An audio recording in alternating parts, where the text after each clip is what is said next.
My name is Evelyn, and I once lost everything: my family, my honor, and even the will to live. But fate, in its strange, bittersweet mercy, offered me a second chance. A chance to make things right, to rewrite the story of my life from the ashes of betrayal. And this time, I swear whoever wronged me will pay dearly. I was born and raised in Millstone, a sleepy little village tucked away behind thick forests and gentle meadows. It was the kind of place where time moved slower, where cicadas hummed all summer, and where people knew each other's names for generations. Some might have called it boring. But to me, Millstone was home. It was everything. I was raised by my grandmother, Rose.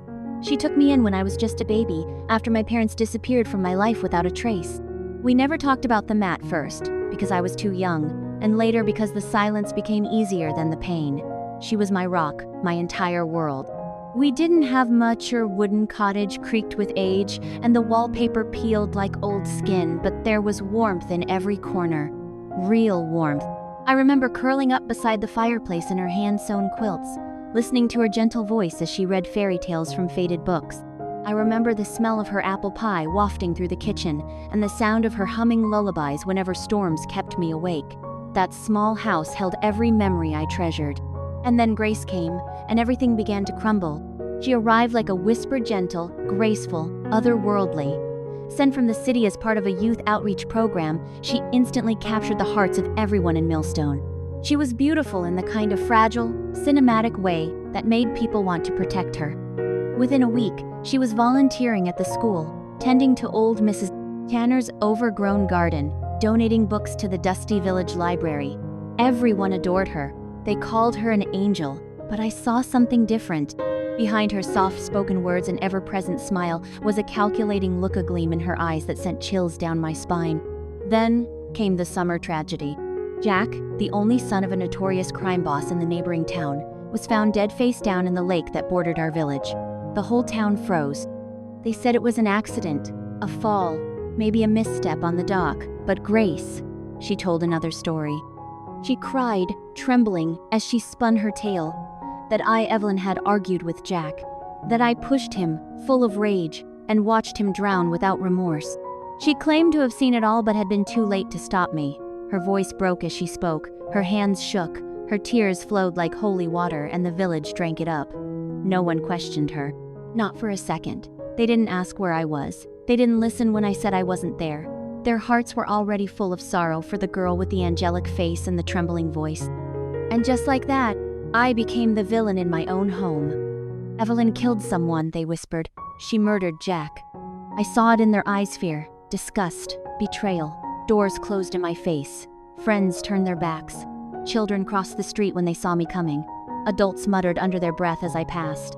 No one remembered the girl who used to tutor their kids, bake for the church fair, or help carry groceries. I was now the monster who had taken a life. Grandma Rose tried to protect me. She stood tall, her hands trembling as she defended my name in the town square, her voice cracking as she asked for proof, for reason. But the weight of the rumors broke her. People pointed fingers not just at me, but at her, accusing her of raising a murderer, of turning a blind eye. The woman who had given her life to this village was now spat on in the marketplace. The night she died, I held her hand. Her fingers were cold and thin, like brittle leaves. She looked at me with eyes that had once been fierce, now dimmed with exhaustion. And she whispered, so soft I could barely hear it, "Evelyn, I believe you." Then she slipped away. After that, there was nothing. No anchor, no light, just a pit in my chest where my heart used to be, and inside it, a fire, a seething, cold fire. I remember running through the woods that night, blinded by rage and tears, but I wasn't alone. 3 men in black masks were waiting thugs, sent by Jack's father. They grabbed me, dragged me into the dirt, beat me until the world went dark. I remember the sound of my own ribs cracking, the taste of blood in my mouth, the sting of betrayal sharper than any blow, and then searing pain in my chest, and a blinding flash of white. I thought it was death. I welcomed it, but instead, I woke up. The wallpaper was still peeling. The fire still crackled softly. My bracelet still clung to my wrist, and sitting beside me, her eyes full of concern, was Grandma Rose. "Evelyn, did you have a nightmare?" I nodded, tears streaming down my face. I flung myself into her arms, gripping her like I'd never let go. She stroked my hair, her voice as soft as falling snow. "It's all right, darling. I'm right here. I'll always be here." It wasn't a dream.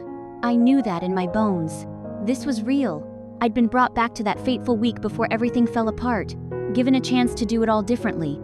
And this time, I wouldn't make the same mistakes. I wasn't going to be the girl who got pushed into a corner. Not anymore. Grace thought she could destroy me again. She had no idea who I was now. I started planning everything, down to the smallest detail. First, I'd get close to the people Grace was trying so hard to charm, show them what lay beneath that sugary sweet smile. Then, I'd collect proof.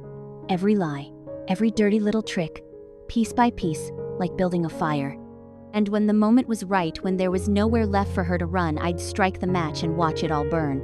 Day by day, I watched her, quietly, closely, every fake smile, every sugary word laced with poison, every slithering gesture meant to win someone over. I saw it all. Her eyes never truly smiled.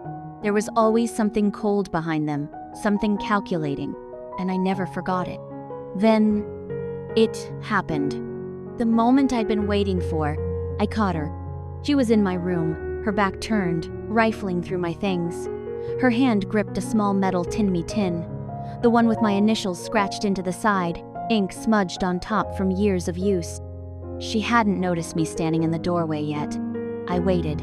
1 beat, 2. Then I stepped forward, loud enough for her to hear me, and gasped. She froze. Her eyes snapped toward me, wide and guilty. She looked like a thief in the night, caught red-handed. And then I did the unthinkable. I raised my hand and slapped myself. Hard.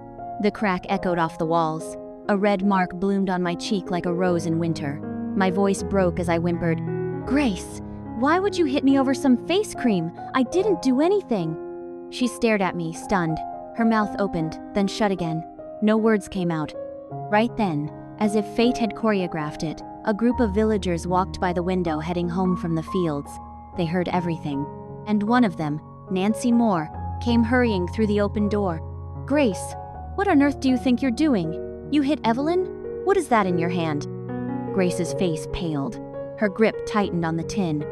I didn't hit her. I just found this. It's mine." Nancy's eyes narrowed as she snatched it from Grace's hand. She turned it over, her brow creasing. "No, it's not. I saw Evelyn using this just last week. Grace, are you lying to me?" Silence.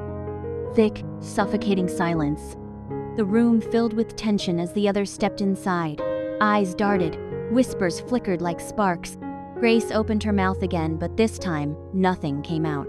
She was trapped. I saw it then, that flicker of doubt in their eyes. The pedestal Grace had been standing on began to wobble. Her smile faltered. Her hands trembled. She backed away slowly, like the ground beneath her was crumbling. And I knew. This was only the beginning. They would all see the truth. One by one. I whispered under my breath, "This is just the start. You'll never ruin me again." But I also knew better than to celebrate too soon. Grace was more than a liar. She was a master manipulator, dangerous, and possibly backed by something darker. Rumors hinted that her family had ties to people who operated in the shadows, people who made problems disappear. One misstep, and I could lose everything again. But I wasn't afraid. Not anymore. Evelyn's journey had just begun. The battle ahead would be brutal. Secrets would unravel. Trust would be shattered. And the truth would burn brighter than ever. Stay with me. Episode 2 is coming.